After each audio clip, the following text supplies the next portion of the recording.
is Casey. So for this week, makakasama niyo pa rin ako through this video. At ang gagawin ko is Bible Trivia for a week. So every week, mag-send ako sa inyo ng Bible Trivia kahit hindi pa tayo nag-meet.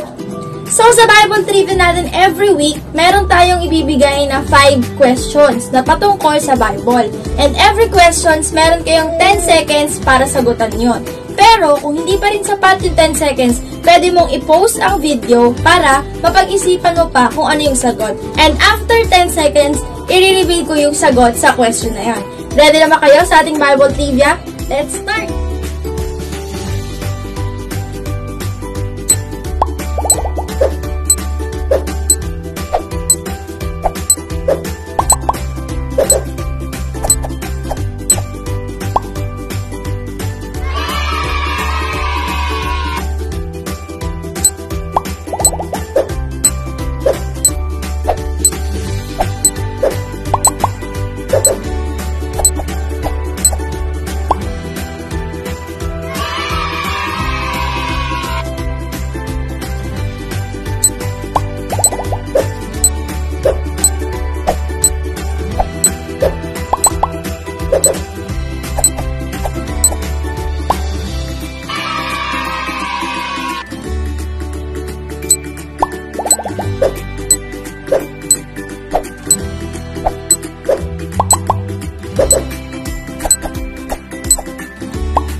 So, natapos natin ang Bible Trivia natin for this week.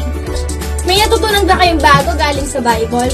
So, yan. Next week ulit, meron tayo ulit na Bible Trivia. Sana nagustuhan nyo and may natutunan kayong panibago. And also, stay safe and always in good health and magpatuloy lang sa pag-serve kay Lord.